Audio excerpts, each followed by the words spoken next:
Assalamualaikum warahmatullahi wabarakatuh.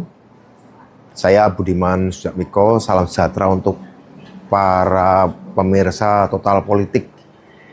Terima kasih, senang hati saya bisa menyampaikan bahwa saya dalam keadaan aman dan selamat. Dan juga saya sudah diinfokan bahwa Bapak Menteri ATR BPN, Pak Nusron, dan Wakil Menteri Pertanian Pak Daryono juga sudah dalam keadaan aman dan selamat dari kejadian tadi malam di mana kami bertiga menghadiri acara Total Politik dalam bentuk dialog bersama para mahasiswa di kampus UGM.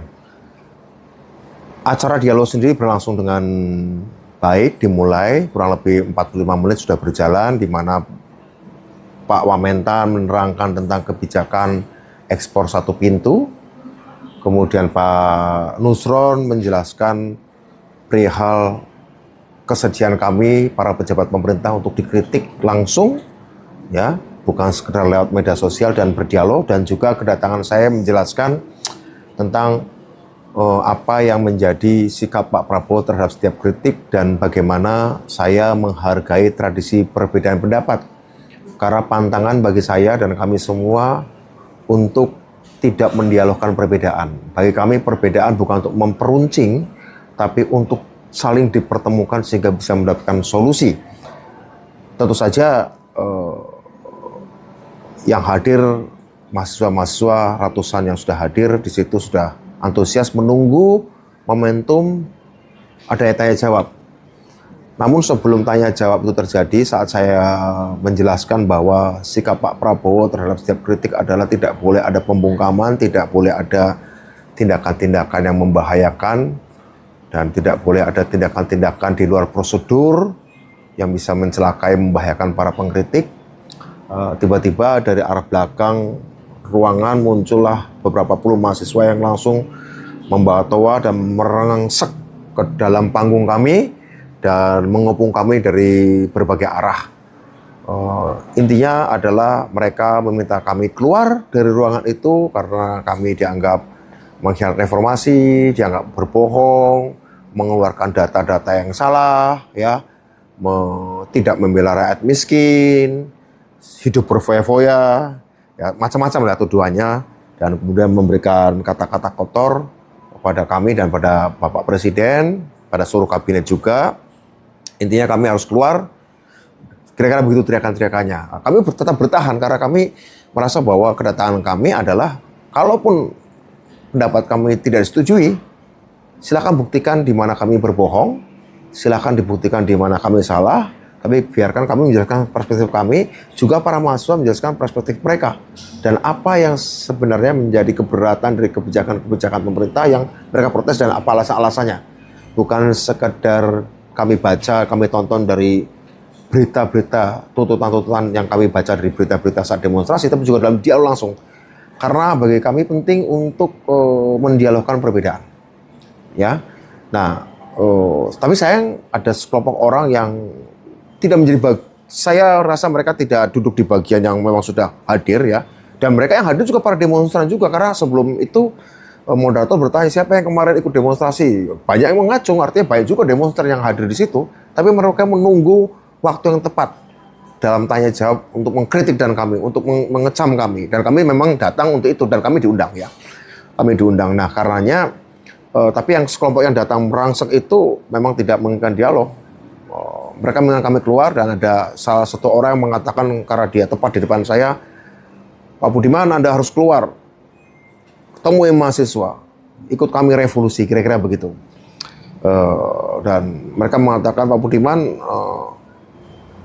Anda dulu idola saya, tapi Anda mengecewakan karena Anda mengkhianati rakyat miskin, Anda mengkhianati reformasi, hidup Anda berfoya-foya, kira-kira begitu, tidak berdaya miskin. Saya bilang, bisa buktikan tidak saya berfoya-foya? Apakah saya kemudian tidak berdiri rakyat miskin? Saya kira saya sama seperti dulu. Kira-kira begitu. Hanya saja memang saya ada di dalam pemerintahan dan tugas saya untuk itu. Tapi rupanya mereka tidak menerima penjelasan tersebut. Sehingga kemudian mulai ada lempar-lemparan botol plastik Dan rupa-rupanya ada yang mau memukulkan sesuatu kepada saya lewat sebuah benda yang dibungkus kertas, tapi ajudan saya menghalangi dan akhirnya mengenai kepalanya. Menghadapi situasi seperti itu, pihak keamanan kampus, protokoler dari kementerian-kementerian kemudian menyeret saya untuk keluar dari ruangan itu dan membawa saya ke samping kiri panggung. Saat itu saya terpisah dari Pak Nusron Wahid dan Pak Daryono, yang kemudian saya baru tahu bahwa mereka ditarik ke pintu lain dari panggung, dan setelah itulah saya tidak sempat bertemu mereka lagi. Saya langsung dimasukkan ke dalam mobil dan dilarikan keluar dari sana. Meskipun saya pada waktu itu masih ingin tetap bertahan, kami masih ingin tetap bertahan di sana karena panitiaan resmi tidak mengusir kami, panitiaan mengundang kami untuk tetap stay di situ. Jadi kalau bukan yang pengundang resmi mengusir kami tidak akan pergi, ya. Karena itu tanggung jawab kami untuk hadir ke acara tersebut. Dan apalagi sudah ada ratusan mahasiswa yang sudah menunggu berdialog, berdebat dengan keras dengan kami, dan kami tunggu karena kami menghormati perbedaan pendapat. Tapi sayang ada sekelompok orang yang tidak menginginkan dialog itu terjadi, tidak menginginkan pertemuan gagasan itu terjadi. Ada sekelompok orang yang ingin tetap merawat perbedaan pendapat dengan tajam. Ini yang kemudian kami sesalkan. Sementara kami ingin membawa tradisi baru. Para demonstran berdialog dengan kami secara langsung. Karena memang juga di antara tuntutan para demonstran itu adalah ingin didengarkan, dan kami ingin mendengarkan. Dan kami akan sampaikan tentu saja dialog kami pada Bapak Presiden. Sayang itu tidak terjadi. Saya kemudian diberitahu oleh Pak Daryono bahwa rupanya beliau dengan Pak Nusron yang dibawa ke pintu lain, masuk mobil, kemudian dikepung mobilnya dan disuruh keluar dari mobil, dan akhirnya kemudian mereka melanjutkan harapannya ada dialog di luar gedung. Mereka bersila, tapi rupanya juga tidak terjadi dialog. Adanya adalah mereka disuruh mengaku salah. Kira-kira begitu. Jadi lebih forum pengadilan, bukan forum dialog. Tapi saya dengar kemudian Pak Nusron dan Pak Daryono mengatakan, salah apa? Kami semua punya salah, kita semua punya salah, tapi tunjukkan yang mana. Ketika dikatakan adalah ada persoalan food estate di Merauke, Pak Nusron dan Pak Daryono kan meminta, yaudah, mari kita lihat langsung. Kita ajak teman-teman datang ke Merauke, lihat langsung di lapangan. Tapi rupanya tidak terjadi, malah terjadi penghakiman, sehingga yang terjadi adalah itu juga gagal, akhirnya tidak terjadi lagi dialog lagi. Ya, jadi esensi dari pertemuan malam tadi di Jogja, dialog, diskusi, berdebat tajam dan keras dan kritik keras kepada kami, tidak terjadi. Tidak terjadi. Yang terjadi adalah pembubaran dan penggagalan dialog. Ini yang kami sesalkan. Kami berharap sikap kritis mahasiswa bisa diutarakan dengan cerdas, tajam, silakan berdemo, tidak merusak, ya.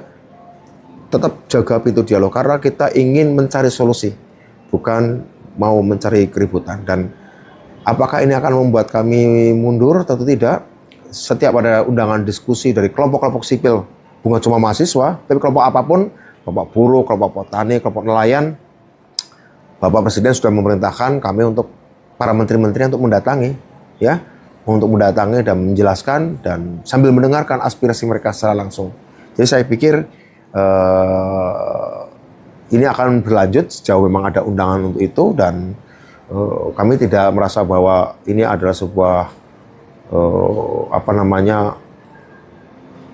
faktor untuk menyurutkan kami untuk mendialogkan perbedaan-perbedaan yang ada. Saya kira itu. Jadi saya pernah jadi demonstran, tentu saja di masa yang berbeda situasi politiknya, dengan resiko-resiko yang juga berbeda. Tapi satu hal, kami tidak pernah menggagalkan diskusi yang diadakan oleh kelompok yang paling berbeda dengan kami sekalipun. Saya kira itu. Terima kasih. Wassalamualaikum warahmatullahi wabarakatuh. Salam sejahtera untuk kita semua. Saya Budiman Sujatmiko.